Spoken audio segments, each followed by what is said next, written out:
What is up? Kevin Hale here, doing another round of shots on this Sunday night, October 26, 2025. Hope everyone is doing well, had a good weekend. I got some background noise, so keep that in mind, guys. Doing it with my cast of characters tonight, Terry Brown, Dawe, Trevard, Lindley, and the new guy. We always remember the new guy, and the new guy always remembers his first. Lance Dawe making his debut on Round of Shots, locked on Kentucky. Lance, how are you, sir? You know, barring or outside of a 2-5 start to the football season, I'm doing pretty good, man. It's basketball season, so we're kind of wading into some positive territory. But you know, all things considered, I'm doing okay. How about y'all? Doing good, sir. Doing good. Thanks for doing this tonight. I think I've reached out to you a few times, and I enjoy your show. You do it. Yours is daily, correct? Yes, sir. Yes, sir. Okay. All right. Yeah, every weekday. Yeah, that's kind of what we do here over at Locked On. I'll tell you what, though, I am the worst when it comes to checking anything on Twitter consistently, just because I just don't look that often. So, but hey, I'm happy to finally be here. We get to talk some football, get to talk some hoops. It should be fun. Yes, sir. Appreciate you, man. So yeah, we will be talking about Tennessee's butt kicking of our Cats last night at Kroger Field. We'll look ahead to the Auburn game, and we'll talk that exhibition game, that Friday night game. Whether you are a fan of the polls, you know, it is what it is on paper. Purdue was number one. I guess still is number one because technically the game doesn't count. So we'll talk about that. We'll also have to talk about that joint venture that came to light this past week involving the FBI and the NBA. So yeah, that's going to be an interesting take. All right, let's go. Tennessee. Well, real quick, people watching, hanging with us in the chat, give us your takes. Give us your opinions. You know, we're here to again, walk BBN off the ledge, or maybe after today, I've heard some stories, you know, that evidently Mitch did meet with Mark. I don't know. You guys can fill me in on that. We'll see see what everybody has heard or thinks or whatever. So, all right. Last night, Tennessee came into Lexington, Kroger Field, 56-34. Oh, boy. You know, this is a game last night that from the previous week, offensively, we improved by 21 points, but still lost by 22. A game that the offense, you know, did its thing. The defense clearly let us down. You had Cutter Boley, some arguably was his 5 TDs. Was that a freshman record? Do we know that? I believe it was. I believe I saw somebody. It might have been Kentucky themselves that posted that. Yeah. Okay. I think he broke Andre Woods' record or something like that. Yeah. All right. So yeah, there's definitely some good and bad to talk about. Lance, you're the new guy. I'll let you start. Give us your high-level summary of last night's Tennessee game. You know, coming into this game, Tennessee, obviously one of the worst secondaries in the SEC. I thought that Kentucky would probably have some success last night throwing the ball around. I did not expect it to be to this level, 330 yards and 5 tutties for Boley, who is clearly a step above what Kentucky was starting at quarterback to begin the season. But Boley, I think if you're able to retain him, barring a coaching change or not, I think you've got something here. I really do. I really like the way that Boley kind of the presence that he has in the pocket at his size. He's more mobile than I honestly would have expected. We got to see a lot of that in the Texas game. But slinging the ball around the yard a little bit last night. I really like the ball placements on some of those throws, especially that second one to DJ. That if you're going to take a positive away from this game, it's the fact that you might have a pretty good quarterback moving forward, at least for the rest of this season, and who knows for the future. So that's probably my big takeaway is that I kind of expected Boley to get going at some point in this one, but I think he exceeded expectations. As far as the defense goes, there's not really any other way to put it. Hardaway we got beat a couple different times pretty badly. It was just Tennessee loading up. Kentucky couldn't get home, and they were just throwing bomb after bomb after bomb after bomb. And it was frustrating to watch because you would have thought at some point Kentucky would have broken through and made some plays, but they did not. They shot themselves in the foot a couple of times with turnovers, one of which directly led to a score at the beginning of the game. This could have been more competitive, I thought, but I think that you have to be excited about what you're working with on offense, regardless of whether or not Tennessee's not that great on D. Dawe, what do you say, yo? So I had a wedding too. So I did my very best to watch what we all thought was going to happen, right? We all knew that Tennessee had an insane offense, but we also saw what we did with our defense against Texas and thought, maybe there was a chance that we can hang in there and at least make it super competitive. But at the end of the day, I mean, the end result is what the end result was, and it was a good old-fashioned, ass beating, from the team that nobody likes to lose to at all, the freaking kids in orange.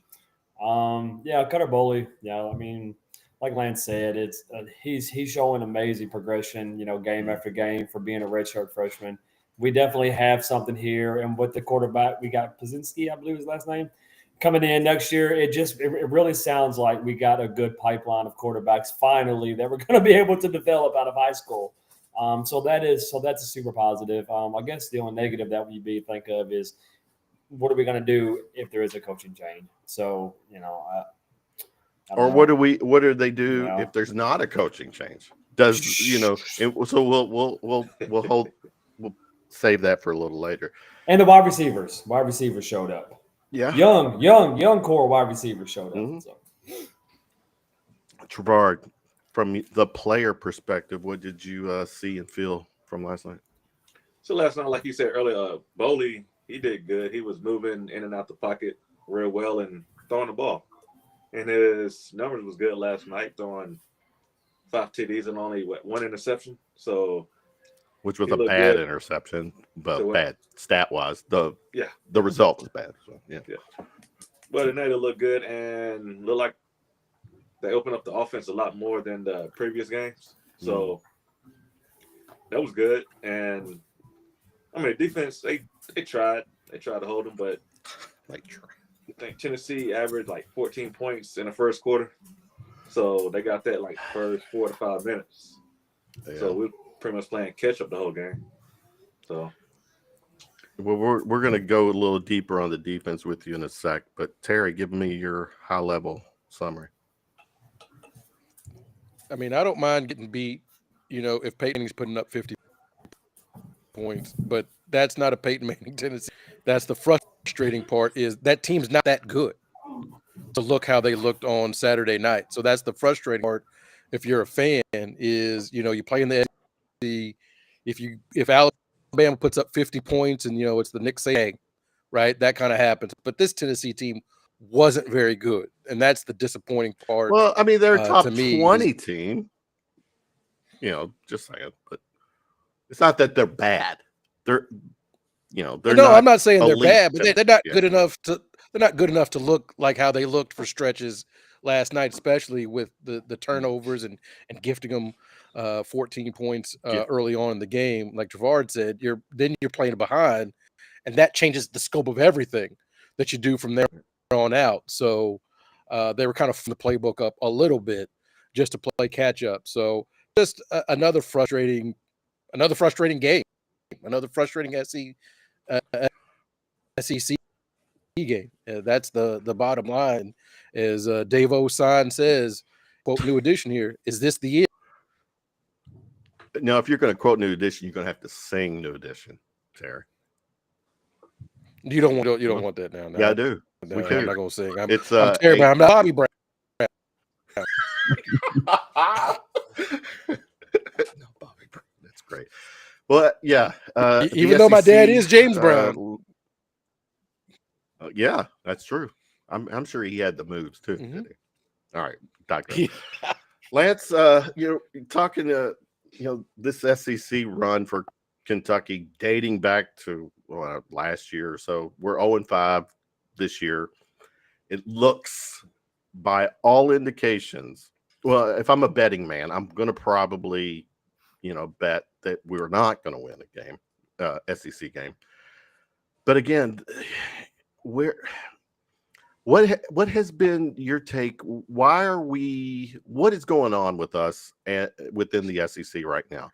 Because the power rankings, every stat has us, we're at the bottom, and South Carolina is shit. And we're looking up at every team. What are we doing here, Lance? You're just saying for the last season and a half, what is the issue? Yeah. Well,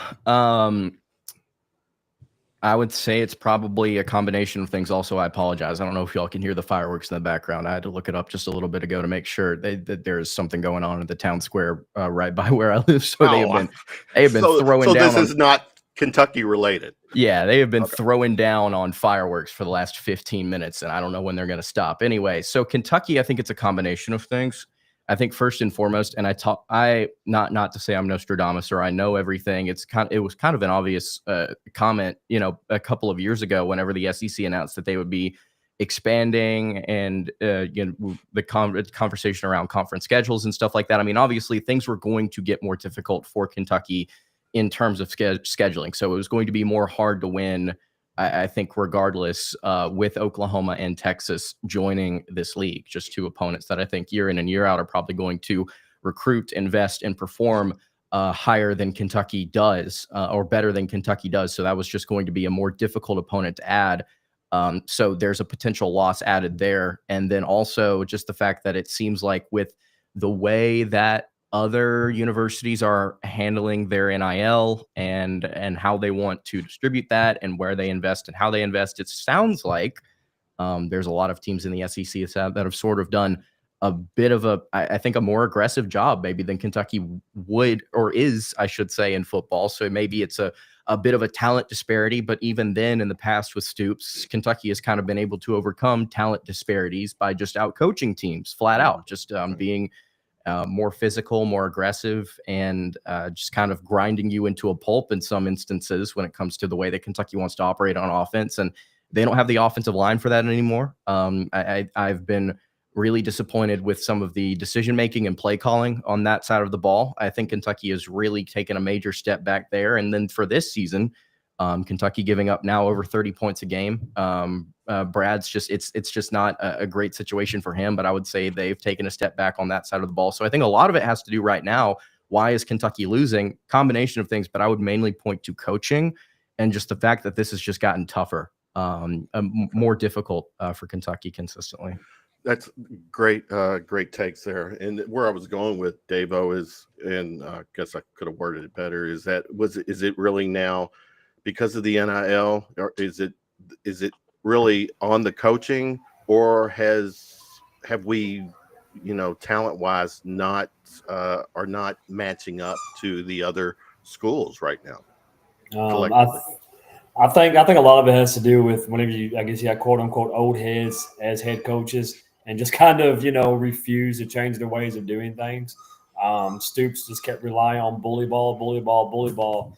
And yes, there was a time where them really tough defenses was there and they were just winning games because you couldn't score on them. But, here lately it's just been get the ball in the end zone as fast as possible and do it again. And so right now the offense has really taken over. And I think that Stoops has just had a really hard time coming up with how to change his philosophies to, catch up to the modern day college football game.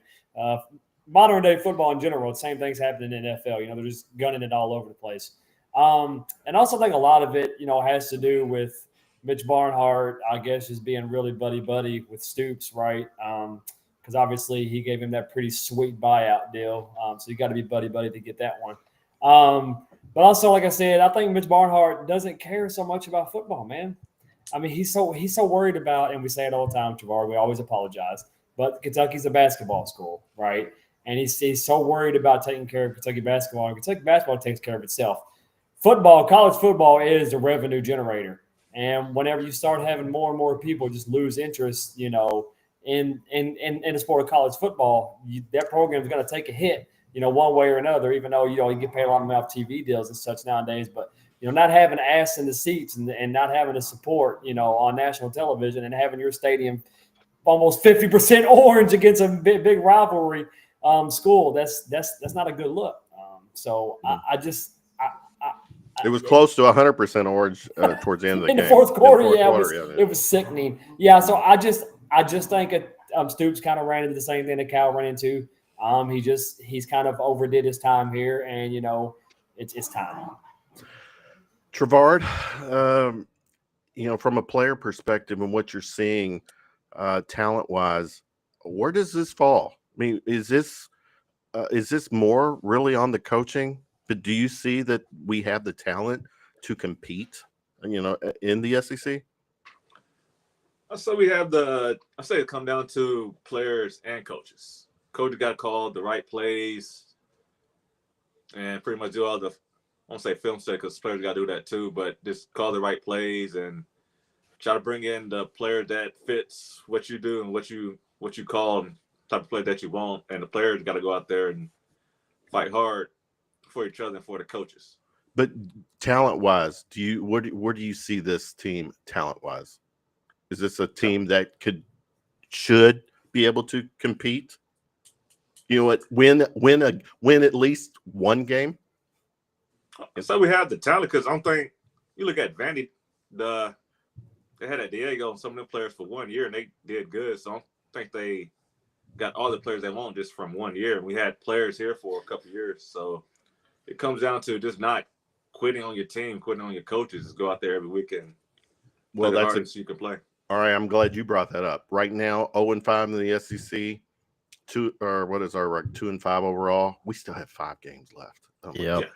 Holy hell. So I think for the rest of the season, the players just got to come out and stick it out and play for each other. No one's going to the concession stand during the game, and no one's on social media during the game.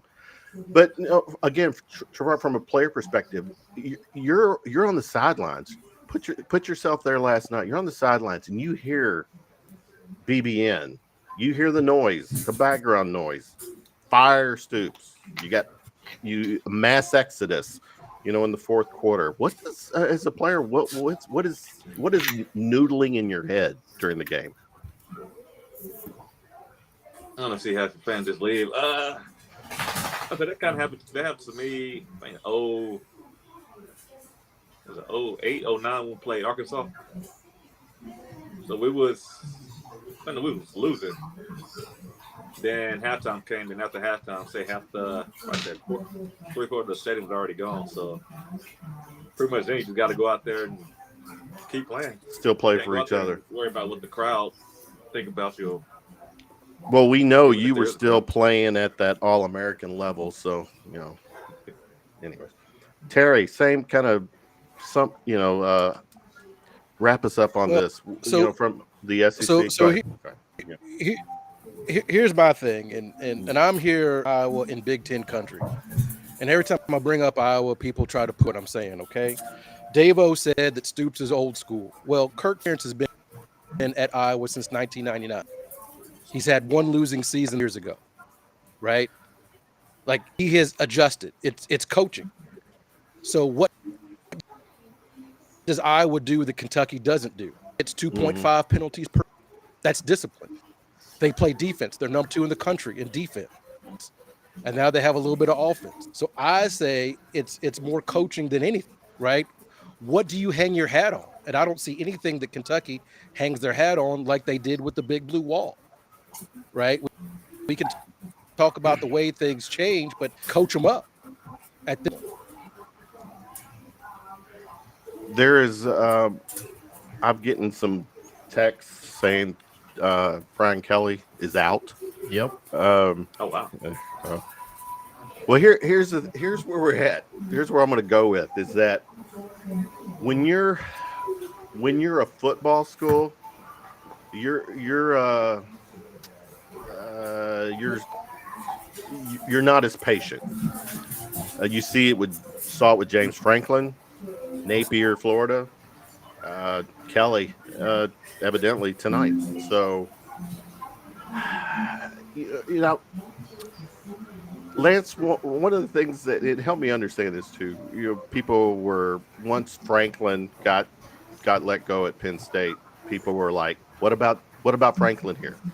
And naming some other coaches, and some people at BBN were like, "Why do we want Franklin? He doesn't win the big game." Well, tell me the last time we won a big game. That guy can coach. I mean, his teams are always in the top 10. All right, he can't win the big game, but he wins a lot of games. Yeah, I think somebody like Franklin would be excellent here just because of, the fact that he can move the needle. It's not like it's a downgrade. I think the frustrations of why does he never win the big game, I think kind of have to be not necessarily thrown completely out the window when it comes to a place like Kentucky, but also understand our current situation. Like you just said, when's the last time we won a game, period, of any magnitude. So, yeah, I think Franklin would be excellent for a place like Kentucky, especially if they invest. I mean, if you get a guy like Franklin, you kind of have to. He's one of the best program builders in all of college football. And he has a chip on his shoulder, pretty much. Yeah, and he wants to go out there and prove himself. So I think that Franklin would be great. Unfortunately, with the way that this coaching cycle is kind of unfolding, there's probably going to be a lot of schools that are looking at a guy like James Franklin, and Kentucky is currently sitting on their hands, still employing Mark Stoops. So don't exactly know what the plan is. With every passing day comes, I think, more of a difficult opportunity to try and get somebody like John Sumrall, considering the amount of schools that are already having conversations with him and his agent. This is going to be tough. If Kentucky wants to go get a guy that can move the needle, that can push them back in the direction that they want to go in, kind of sitting back here and just letting things happen and seeing how the rest of the season unfolds might not be a good idea. But getting somebody like Franklin would be awesome. Well, stay with you real quick. What is the latest and greatest with Stoops as of right now, Lance, based on what you know? I'm not an insider. I mean, there's very little knowledge that I have, that's going on inside of the program or behind the scenes. I know a little bit about Sumrall, but of course everybody does at this point. But anything that you could get, I think you could find behind a paywall online at like KSR or something like that. But as far as what's been reported, that's on Twitter. I mean, obviously Kentucky is just kind of sitting on their hands right now. That's kind of what's been put out.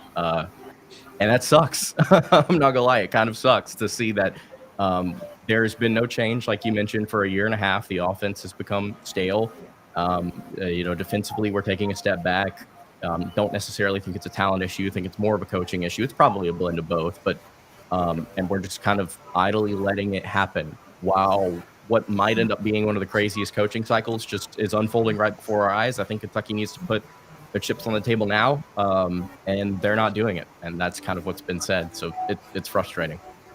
Clearly, Dawe, Mitch is not watching our show, because if he was, he'd see what's over your head. Right now, Dawe, what's with the big schools, the football schools, they're not playing around. Mid-season, during the season, you're not producing for taking us to getting us to a national championship. Then out of here. But we're not a football school. I think if Mitch was watching us right now, he'd probably have us all blocked on Twitter because we don't say a lot of super nice things about him. But I mean, so at the end of the day, like when people are talking about James Franklin, right? I mean, he's a big fish, right? So if anything, he would end up at a school more likely like Florida or LSU. Yeah, it's fair. That can, that has more resources or whatever.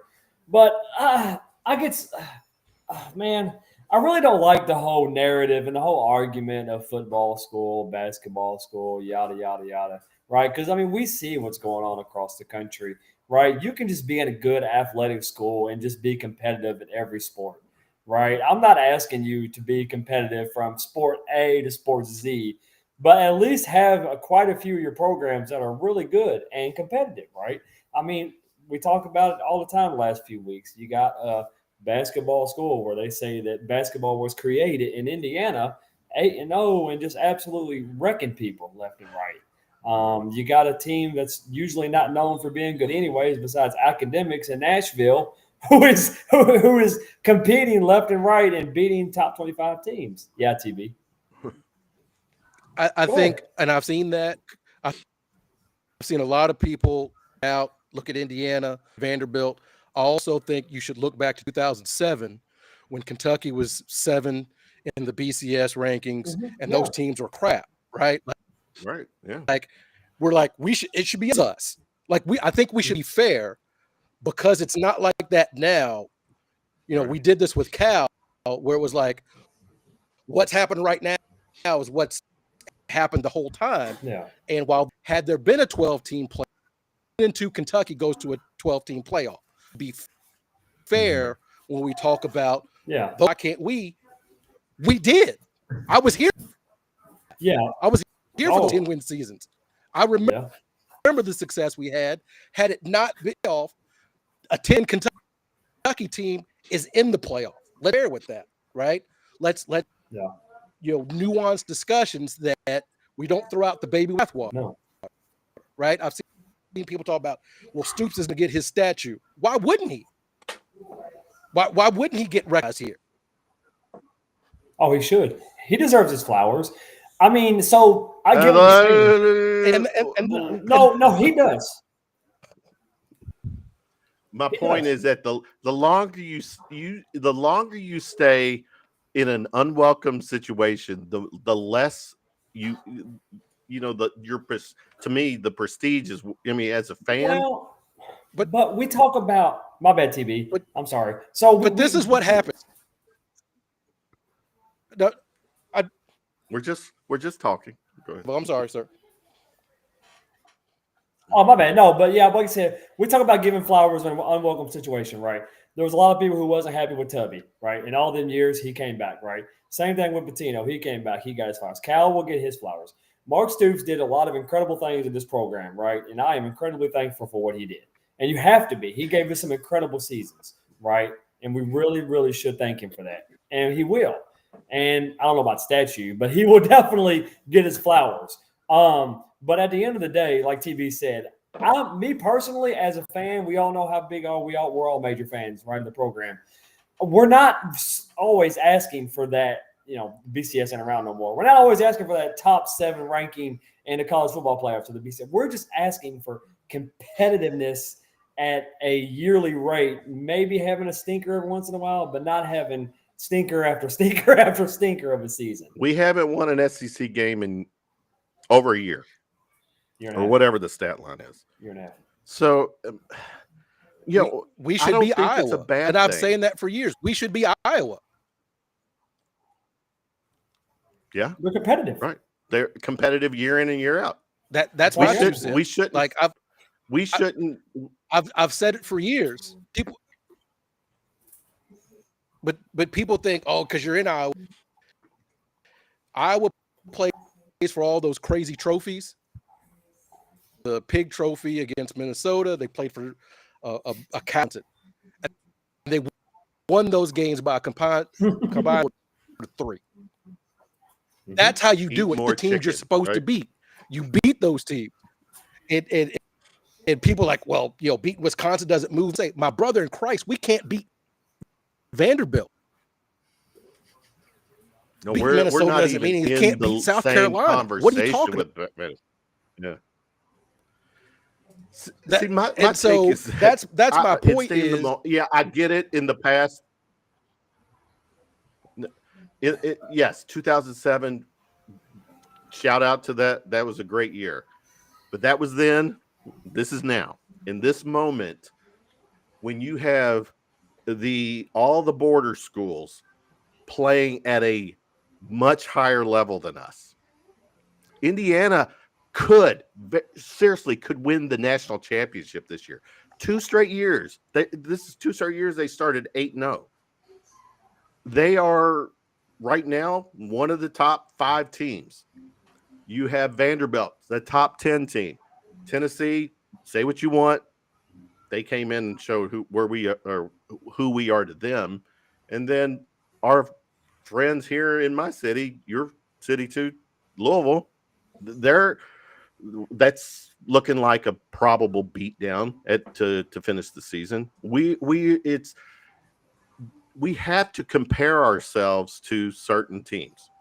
And there's no comparison right now. It's very frustrating. And what happened Friday night when Purdue, the number 1 team in the nation, comes in and we handled them.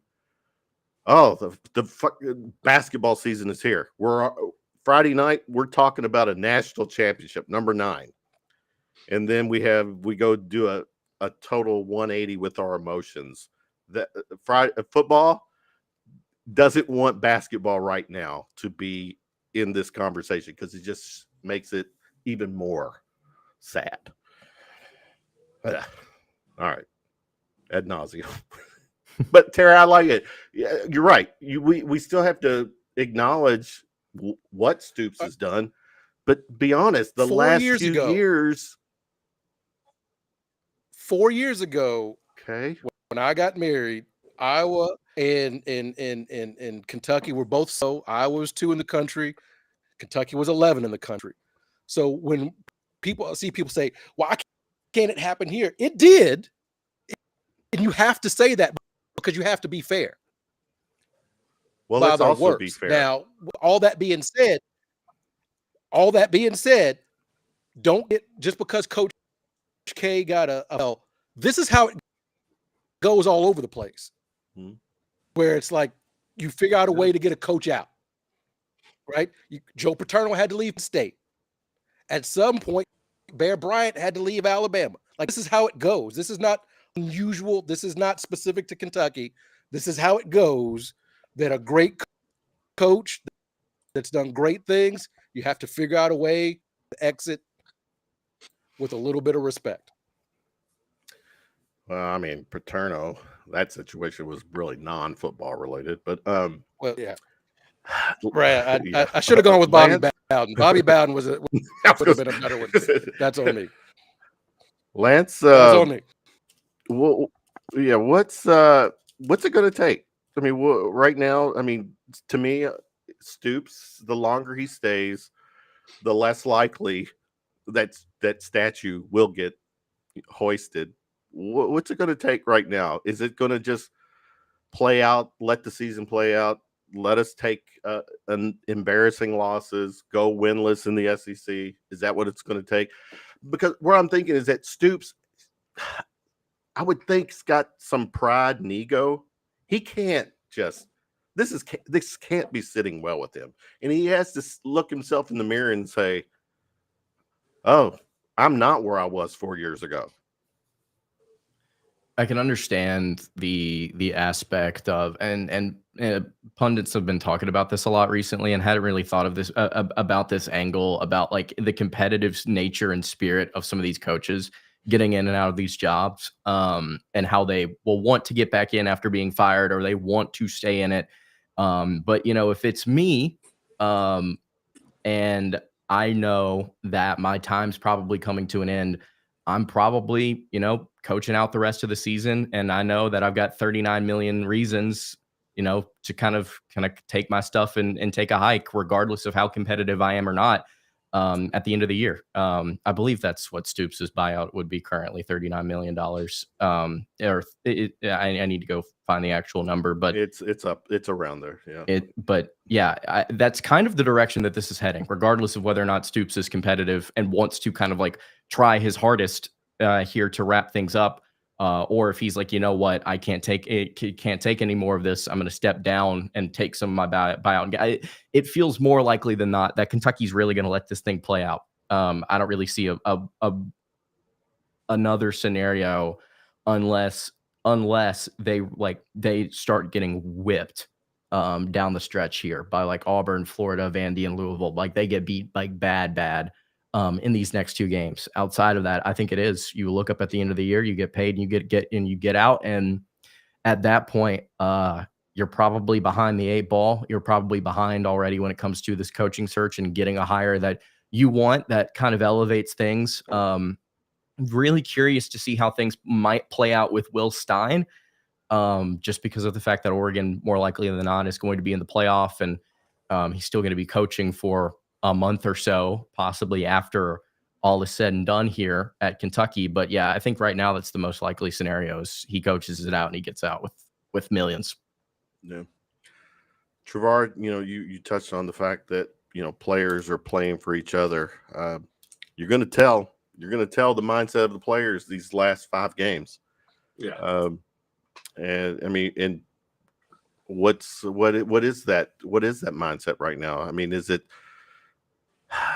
are some of these players, is it fair to say, are just potentially buying their time so they can, because right now in college football, all players are really on 1-year deals. And my thing is that, like last year, you had several players as the season started to play out, you clearly had 1 foot out and 1 foot in. They were, 1 foot in the portal already. If this happens, I mean, I could see it happening because of the way our schedule looks. Because, there's what's a really winnable game. Truly, there's the non-conference game, right? Mm-hmm.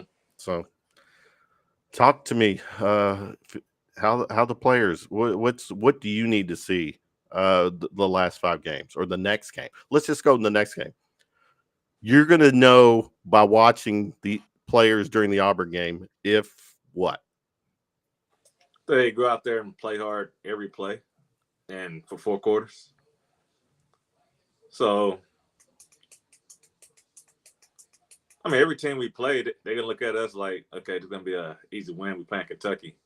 So I'm sure if the fans know that, the players should know that. So that should give them something to go out there and play for, because nobody going to take us seriously. So just go out there and play hard, and you only got a couple more games, so just go out there and play your all. T, are they playing hard for themselves, for their future, for their next school, or are they going to play hard for Stoops?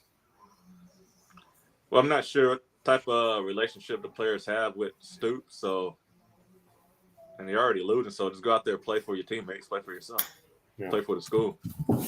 Play for that next deal. That's the reality too. Yeah. And like every year, it's like every school have like 60 to 70 new players anyway, so. That's true. All right, let's look ahead to Auburn. Auburn is Saturday, November 1st. As of right now, it looks like Auburn's a 10-point favorite. The game is at Auburn Jordan-Hare Stadium. Lance, what you feeling about the Auburn game? I feel like Kentucky has a chance to hang around in this one and make it weird. Auburn has seemingly found nearly every conceivable way to lose games over the last couple of years. And, despite picking up a win against Arkansas over the weekend, I really do think that Kentucky, with the way that Boley's playing right now, has a chance here. I don't have any faith in Auburn's offense at all. I do think that Kentucky has some explosiveness in them on offense after seeing what they did against Tennessee. Auburn's secondary, not the best in the world, I would think. This is going to be a night game. I'm actually going to be at this game. Okay. This is a spot where I really do feel like if Kentucky is able to weather the storm in the first half, they could come out with a win. It's all just dependent on whether or not they can find some of those explosive plays in the passing game, because Auburn's offense, I don't think, has the juice to put up 28 or more in this spot. Oh, Lance, but now say that again based on what you saw last night from our defense, but I digress. Tennessee also, I think, presents a very interesting problem in the way that schematically they do things on offense, and it's given Stoops and Brad problems over the last few years. So I think Auburn might be it's a little bit of a more unique situation, because while they have the talent, they don't have the coaching, I think, to make it happen. So this is a spot where ESPN's FPI only gives Kentucky a 22% chance to win, and that line's 10.5. I would at the very least take the Cats to cover that. I don't like this spot at all for Auburn. All right. We've never officially incorporated gambling on our show. So Lance with the points and the pick. There you go.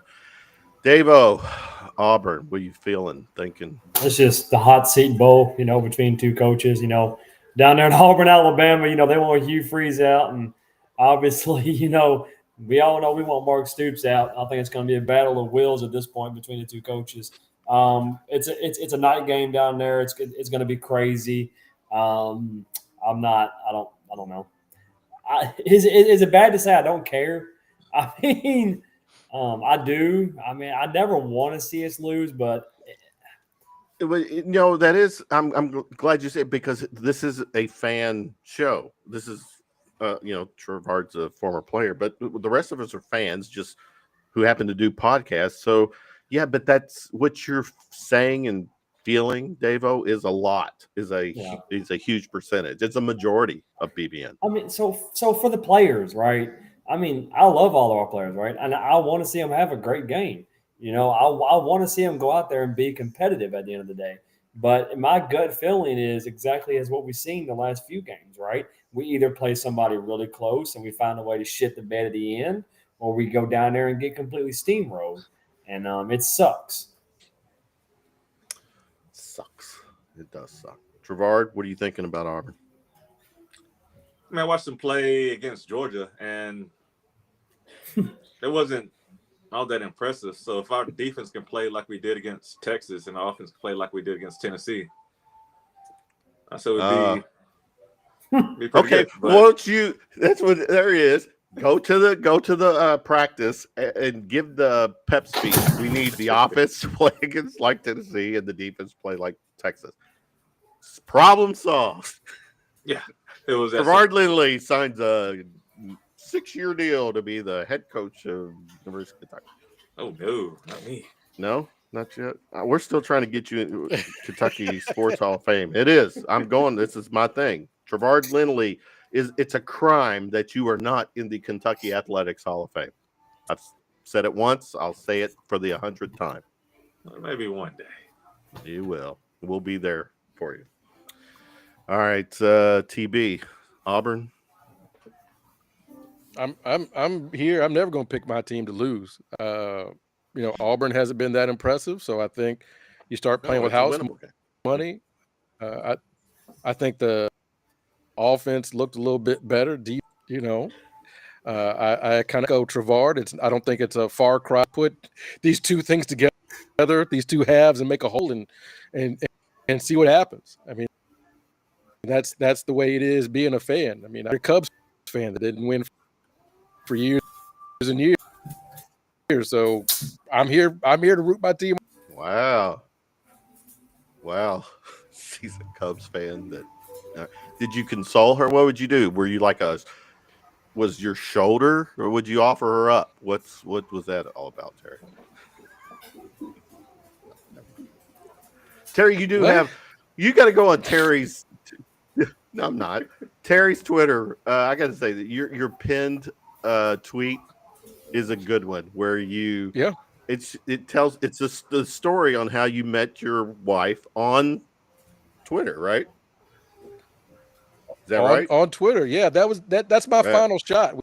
We just celebrated 4 years of wedded bliss, and okay, well then save your final shot for the end of the show.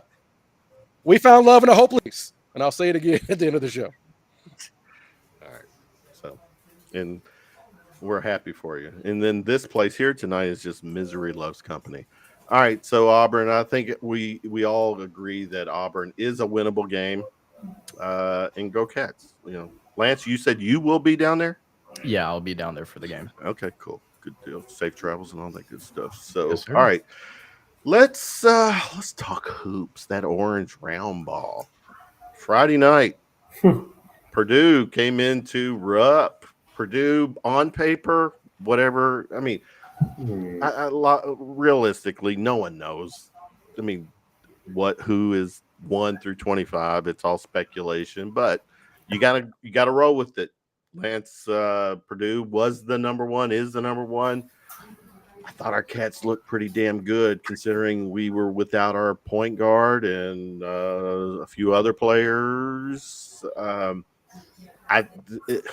I said for the football program, this is not what you wanted to juice up BBN with, but it is what it is, and I kind of liked what I saw Friday night. What about you? I think two things can be true at once. I think that Purdue is still a very good team, one of the best in the country. I also think that they were Kentucky was a bad matchup for them, and they got their ass whipped. To be honest with you, I thought Kentucky, with their depth in this game, I thought they would be able to present some problems, but heading into it, I really thought, okay, you're down your lone true point guard. You're down the best defender on your roster, arguably in JQ, one of the best defenders in the country. And with the way that Purdue operates on offense, they're going to be really efficient with TKR in the paint. Braden Smith's going to be able to facilitate well. Kentucky's going to be able to hold him, I think, a little bit better with Aberdeen on him, but at the same time, he's probably going to be able to operate similarly to what we saw last year. And Kentucky would struggle with rim defense at various spots, and unless barring a crazy shooting night, this would be a game where they struggled, experimented, learned a lot of things about themselves, and win or loss, got out of there with a lot of information. I think we focused way too much on whether or not Kentucky won or lost this game. I think it was more about figuring out how do you operate without, like you mentioned, J-Lo, JQ. And we found out that Kentucky's offense can run without the true lone offensive engine on this squad, that they all can facilitate. I think Jasper, Aberdeen, Chandler, all three of those guys had 3 assists each. The backcourt looked incredible. Jasper looked nuts. There was Malachi was way more. That was a pleasant surprise for me. I kept saying this offseason, like, this is like a really high floor player, but like, how much is he going to be able to impact relative to like Garrison or Jaden Quaintance? He played more minutes than BG, and he kind of outplayed him. I mean, I thought both guys played well. Don't get me wrong, but Marino, with the way that how aggressive he is rebounding, showing that post, a couple different post moves, the slips to the basket, the passing. I thought that Marino was really, really impressive. I'm really excited about a lot of our young guys. So yeah, the depth, the athleticism, the length, I think really bothered Purdue. We were just, the broadcast mentioned this over and over and over again. We were just outrunning them to the rim. We were just beating them down the court to the corners and to the rim over and over and over. And it caused a lot of stress on that defense. And, for a preseason exhibition game that, again, I don't really think matters that much in terms of win or loss. I think we came away really fired up about what this squad can do against some of the nation's best, because, like I mentioned, Purdue is a really solid team. And they played their starters. Like they played their top 5 guys, like 28, 30-ish minutes, all of them. So this was pleasantly surprising the way that Kentucky not just played in this game, performed well. They kind of dominated from start to finish. I do. This is one of those shows, Dawe. I wish I had like around the horn. I can press the point. You get all these points, and you guys are killing it with your takes. So, Dawe, Friday night, it was nice. introduction to this team. What was your take? Well, so whenever it comes to these exhibition games, right, there's so many people who says, oh, pump the brakes, they don't count, yada, yada, yada. Bullshit, right? Yeah. They might not count in the standings, right, but they count leading into the regular season and what you're going to see out of these teams. This wasn't no regular exhibition game, right? Well, I guess technically it was, but man, this is the number one team in the country with the presumed National Player of the Year on that team, who played like 35 minutes and had 11 points, maybe something like that. Our size, man, everything about our size, our athleticism bothered him. I even think Coach Pope said that it reminded him of his '96 national championship team, which is a bit wild after one game. But man, it's hard not to get excited for this. I see. Point to it, Terry. Yeah, for sure. I mean, I think Malachi Marino got mentioned, right? I think he's going to steal a lot of minutes from Brandon Garrison. He looks super athletic. I don't need him standing out there shooting a bunch of threes. But other than that, the way he takes it and works the pick and roll and gets to the basket and makes quick cuts, that's awesome. And we saw exactly what we knew or what we thought we would see, and that was just pure athleticism, getting out in transition, getting to the hole, and if the basket ain't there at the rim, kick it out for a wide open three. And we've seen that, and Hale hit 9-10 3-pointers. So yeah, man. I mean, be excited. We got one more fake game coming up against Georgetown. And then it's on. So I mean, be pumped up. This is going to be fun. Trevard, what we're talking about right now is a ball that's round, not like oblong. But you're a cat for life now. You're living in Lexington. We appreciate you always hanging with us. Basketball wise, did you get to watch the game, or do you? Go ahead. Well, no. Well, I was coaching Friday. Well, you're coaching. Watch it afterwards. Yeah. But I seen a little bit Saturday morning. I had it on TV, just looking at a little bit. What are you thinking or feeling? I mean, we look good, especially playing number one Purdue. So anytime you're on the court playing basketball or on the field playing football, you still go out there and play hard. So in front of beat them. So what? I don't know what the attendance was. There was a pretty good turnout. I don't know if it was sold out, but was it? A pretty big crowd. It was. So far as from the TV. Yeah.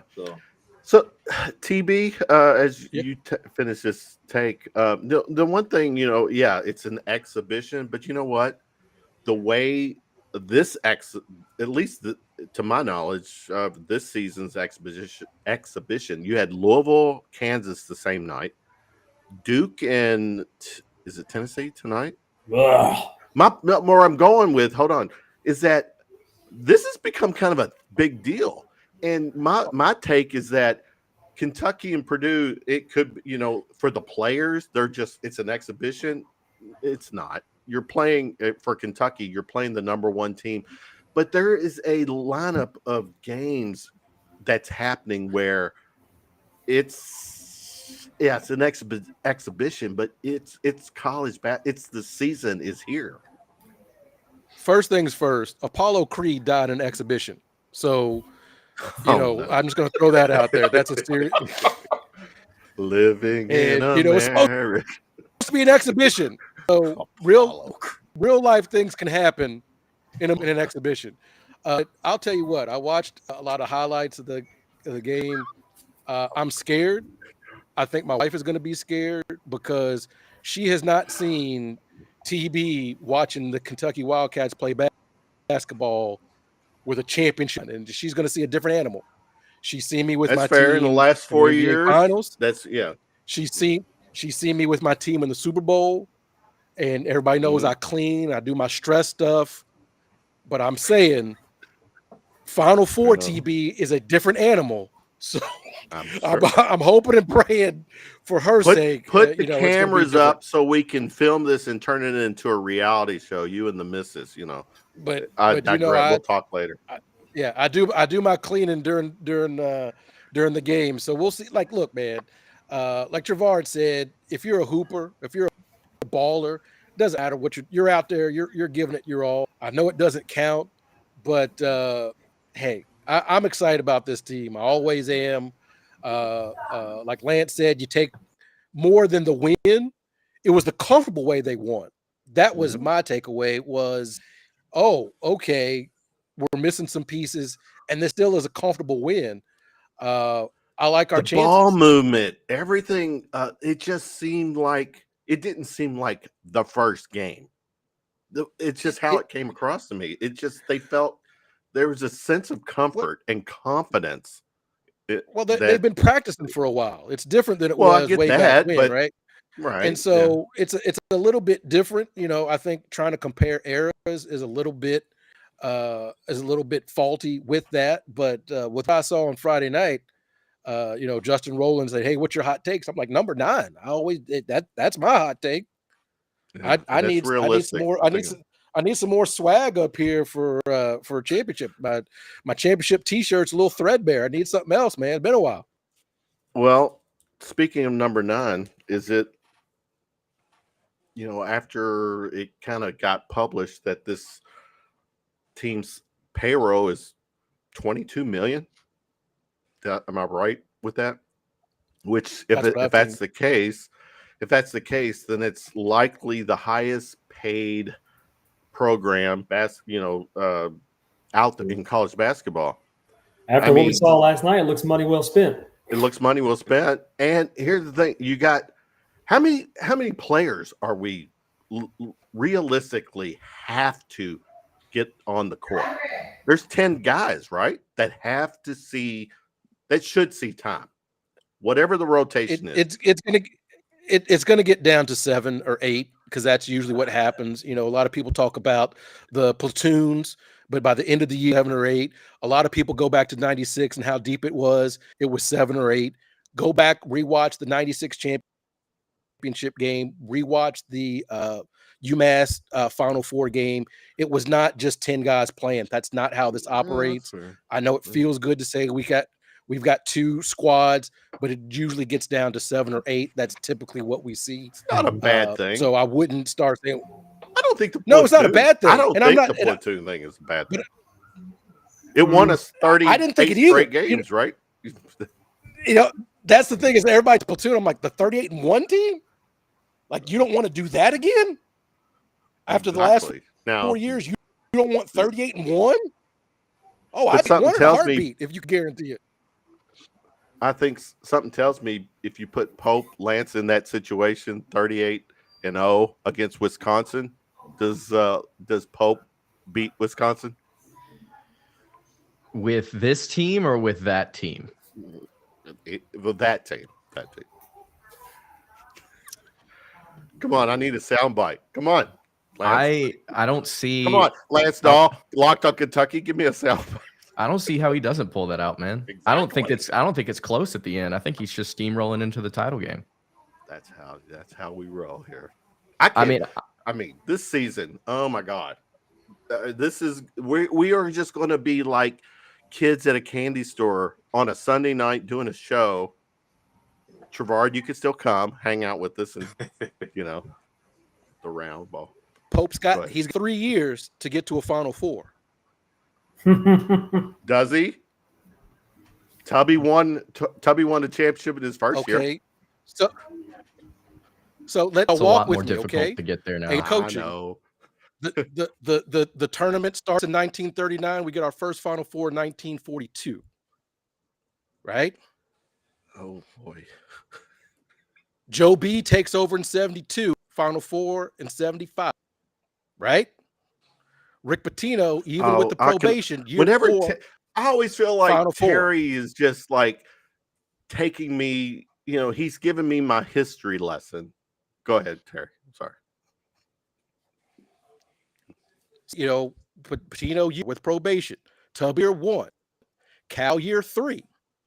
And the coaches that didn't get it, Billy Gillespie and Eddie Sutton, we don't remember as fondly. So I'm saying if we want to get on the right track, he's got 3 years. I'll give him 3. And he made an impressionable debut by getting to the Sweet 16 last year. which something that we hadn't, done the last previous 2-3 years. Granted, but And yeah. Kevin, I think it's important to remember whenever we're talking about rotations and how many players we got and how how is it going to play so many guys. I can't remember who said on the broadcast, but they said like the best national championship teams go 7 or 8 deep whenever it comes to rotations, right? And I think a lot of the things that Pope ran into last year was the depth at each position. And so even though he may go 7, 8 deep towards the end of the season, it's going to be, oh, shit, they got in foul trouble and they don't normally get in foul trouble. So we can pull them off the bench, and have a reliable backup point guard, shooting guard, forward, center, right? And that's what kind of got us in trouble last year. So I don't foresee that situation happening at all this year. Thankfully. Lance, the pieces are in play for this to be a special season. Confirm or deny? Confirm. And I know we're talking about how like things obviously get tighter in terms of the rotation whenever March comes around. But I mean, honestly, like you've got 12 guys on this roster that I think will play like some amount of minutes per game. I mean, go look at the minutes balance against Purdue. J-Lo, Owe, Aberdeen, Diabate, Garrison, Chandler, Jasper, Cam, Yelovich, JQ, and then you've got Noah and Marino, who Marino, I think after one game against Purdue has proven, against a 7'4" guy in Oscar Clough, hey, he's actually pretty valuable. And then we've heard the reports about Noah, and we've seen him in that pro day, and we got to see him just quietly drop 10 against Purdue. So I think you've got 12 guys here that you can realistically play. But as you mentioned, obviously things are going to get tighter whenever March comes around. But you've got 12 guys here that I think can legitimately play. And if one goes down, I mean, we just saw 2 went down before Purdue, and we were still able to beat them by double digits. So, you have some very high expectations this year, I think, for what Kentucky might do. You spent the money on it. I think you have the talent. I think you've got the coach. Obviously, this is a very difficult league. It's more difficult now than ever, I think, to make that tournament run. Yeah. But go look at KenPom right now. It says projected record 24-7, 13-5. But when you go and actually look at what Kentucky or where Kentucky is favored in each game in terms of like percentage chance to win, they should be going 29-2. So high expectations, very, very, very high expectations. I love it. That's who we are. I mean, it's Final Four or bust. And, Platoon Jeff probably isn't to hedge his money. Did he? Yeah, I don't need a platoon. I don't mind it. Good. Terry, go. No, I'm sorry. Go ahead. No, go. Jeff Goodman said. Jeff Goodman tried to hedge his money, because it's like if Kentucky spends all this money and wins because they spend all this money, but if they money and lose, well, what are they doing over there? That's why I ignore that. They're just covering just covering their bets because that's what they do with this kind of stuff. The media has been picking against Kentucky since 1939. Nothing's going to change. Well, here's the thing. When it comes to what we're spending, we are Kentucky. We are the blue blood. I don't care if UCLA has more titles than us. You can say on the national scene, it is Kentucky.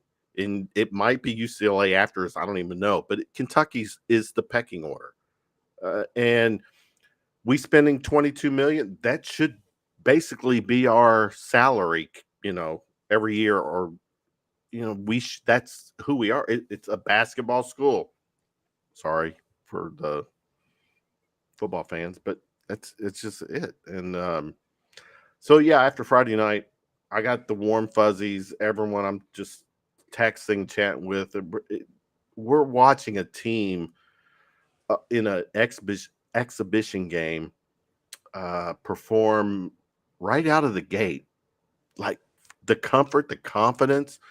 It was nice to see, and I'm looking forward to this. And we're gonna have fun for the basketball season.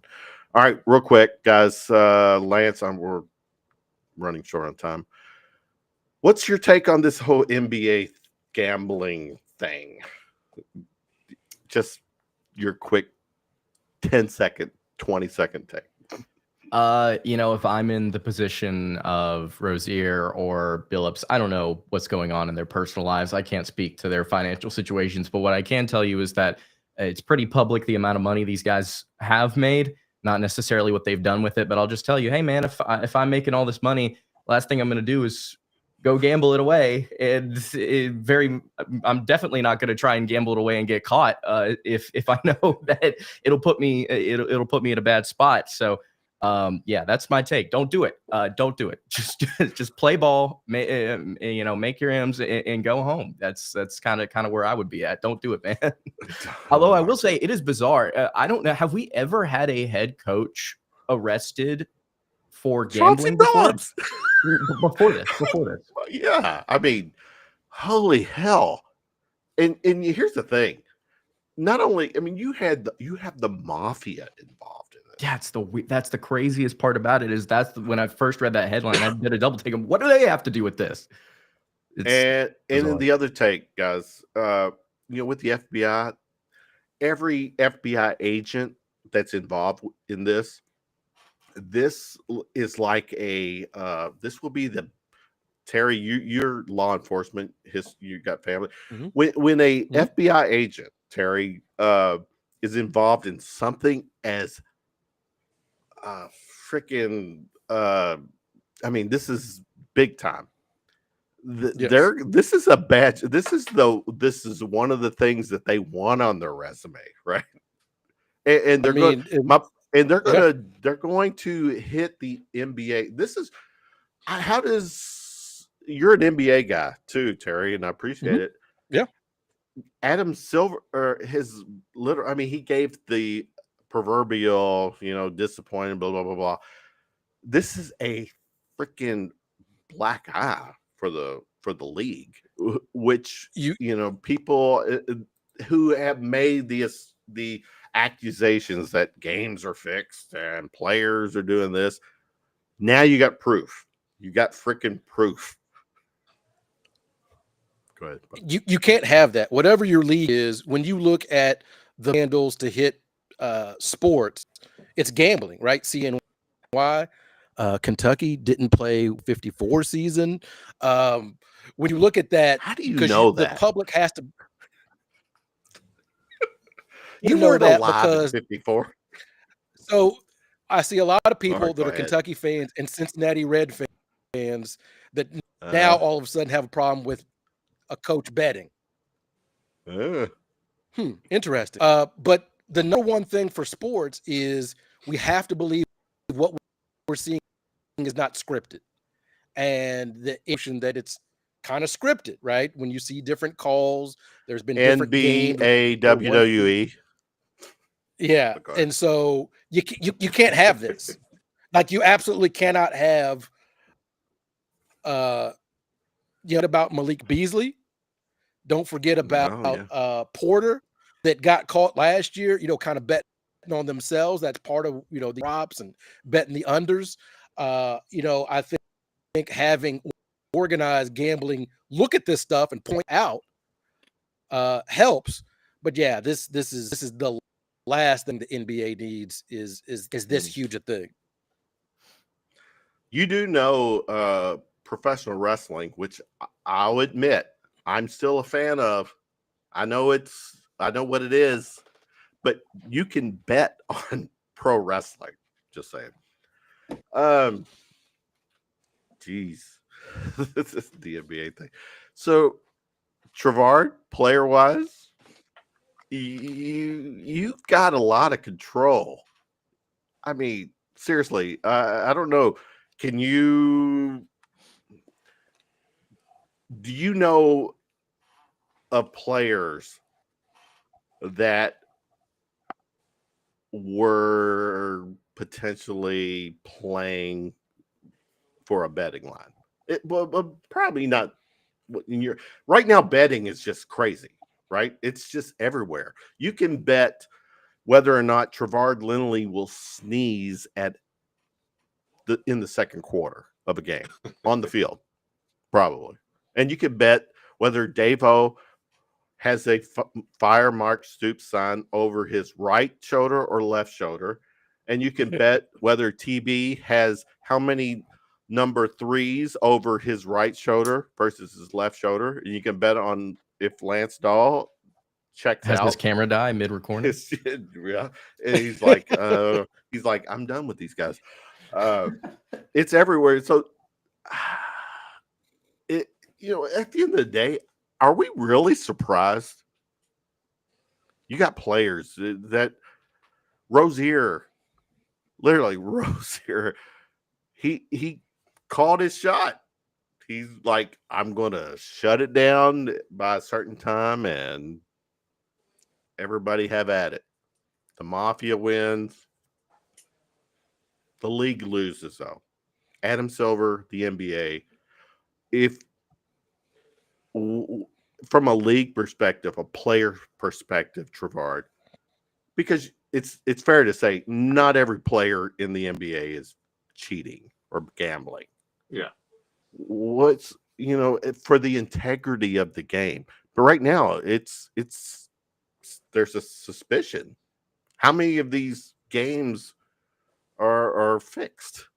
I mean, that I don't think a player on the team can tell his teammates or his coaches, "Oh yeah, I'm betting on this game," because that'd be pretty dumb on his part. So, did you ever? No, I won't ask that question. no. Well, you have to keep in mind that Tim Donaghy, the official that got caught, explained how it's not about the wins and losses. It's about points. Like you hit somebody with 2 fouls in the first quarter. Exactly. That changes everything. Right. And we acted like he was a lone wolf. Mm-hmm. And, now the NBA is going to try to act like it's just these 3 guys. And it's like, nah, man, you've got to get to the bottom of this. It's not just these 3 guys. And you've got a coach involved with this. You've got a coach involved with the FBI. I saw a lot of Louisville refer to them because they know about FBI investigations when it comes to their head coaches. So I defer to them when it comes to that. They know about when your head coach is talking to the FBI. I don't, because my coaches don't talk. Theirs do. Defer to them on that. That's my one shot for tonight. All right, so guys, Lance, I don't know what your Locked on Kentucky situation is, but I promise you, I will go on Amazon and look up a Logitech camera to get you, and so that this never happens again. Well, I'll tell you, it's actually it's actually a 4K Sony ZV-E10. It's just the fact that I don't have a battery pack yet to like plug into the wall so that it's constantly on. Okay, well, so Round of Shots, the Round of Shots budget doesn't cover that. I'm not gonna lie, my budget didn't cover it whenever I got it. So all right, we feel you. All right, guys. We can't see Terry. What's going on here? We can't see Terry Rozier. I mean, good God. That was a John Cena reference. Yeah, if you didn't. Okay, gotcha. We can't see Terry. Okay, gotcha. All right. And John Cena. All right. I should have known that because I'm a wrestling guy. AEW wrestling guy. Anyways. AEW, which is where the best wrestler. And Terry, the sporting is. You are a world champion, right? Is that the spinner? Does that spin, Terry? This one doesn't spin, but I don't know what you're going to do when TB runs wild on you, brother. Let me guess. Do we need to say our prayers and eat our vitamins? It doesn't matter what you say, Kevin Hale. It just doesn't matter. That's all right, guys. We're rock real quick. Let's give another shout out. Lance Dawe, Locked on Kentucky, making his debut, and he clearly was so embarrassed to show his face that he had to take himself off camera because of the way the show was going. It's so over. It's so over. Yeah. LD in the house, we appreciate you. All right. This is Final Shots. We're rounding third and heading for home tonight. Dave, I'm going to start with you. My main guy, the fan, the voice. You spelled far. Mark Stoops. You spelled far wrong. Far. Far. What's your final shot, brother?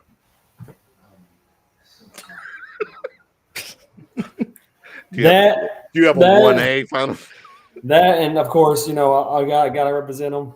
Atherton, right? Gotta represent my boys. We got one more game against them snotty rich kids from North Oldham High School. They are snotty rich. Gotta go down there and shut them up and end the season 9-1, and then start making our way to Kroger Field and get that 5A state championship. Kroger Field. My oldest, they never watch my podcast, but for whatever reason, she tuned in on a Sunday night to watch it. She's an Atherton Rebel alumni, and she was like whooping when you were giving the love. Good stuff. I give love, my boys. All right, Trevard, final shot, sir. I said we're gonna go down to Auburn and get this first SEC win. So we're gonna like crack the egg, the O and then turn it into a 1, right? That's what you're saying. Yeah. I mean, you got to start somewhere. So what has to happen for you? What has to happen to make this? I think he made that clear already. He made it clear earlier. They got to go out there and play. Play their hardest. Yeah. All right. I mean, it starts with a good week of practice first, and carry that on to Saturday. He's such a player. I mean, I have him on as a player, and he does give us a player perspective. Yeah. But sometimes, Trevard, I would like you just can you talk shit? You call out the player? Oh, no? I don't want to call the player out. You've never ate nachos during a game, right? No. All right. You don't get on your cell phone. I mean, somebody would bring me nachos during the game. I'd probably eat it, but I wouldn't. Don't. All right. We just started. Okay. All right. So basically, the players, if they don't want to go to the concession stand, they can have one of their, bring it to them. All right. TB, final shot, my brother.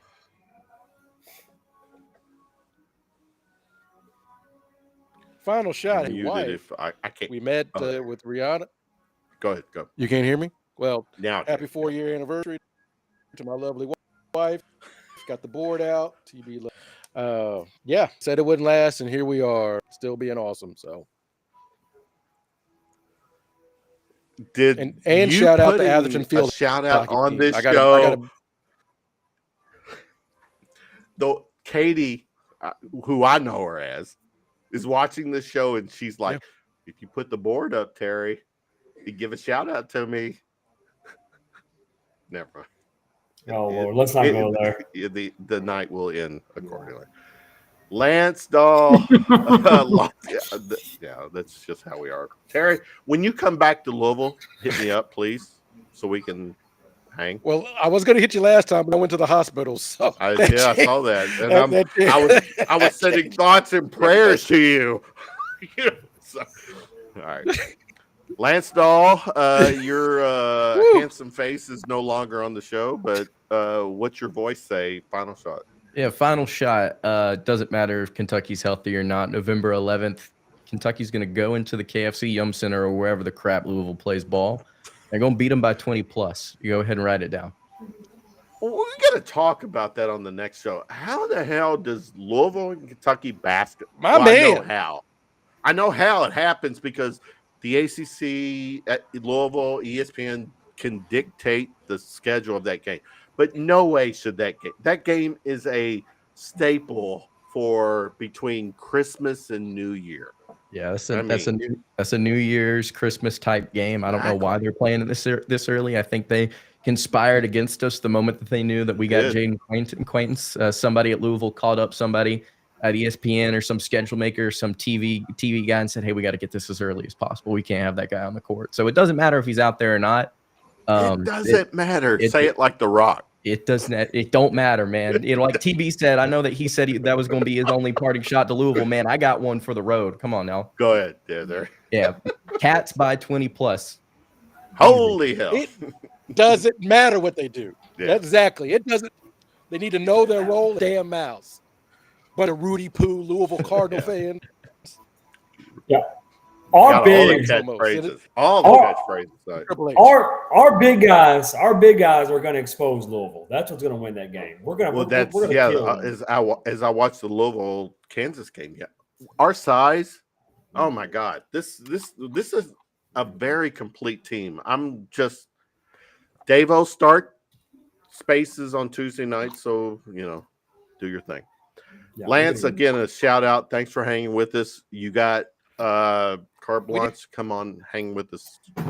Yeah, this is our guy. Lance is absolutely. And everybody give a shout out to Lance.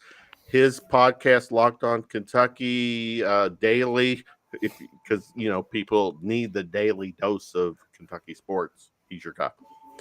All right, appreciate you, TB, Dawe, Trevard, future Kentucky Hall of Fame, Athletics Hall of Fame, and Lance. Yeah, thanks, guys. Everyone, chat, everyone hanging with us. Go Cats. We'll be back. I won't be on next Sunday, Dave. I'll talk to you about that.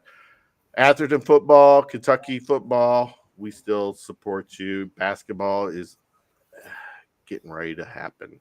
Everyone, have a good week. Peace out. Go Cats. Good night.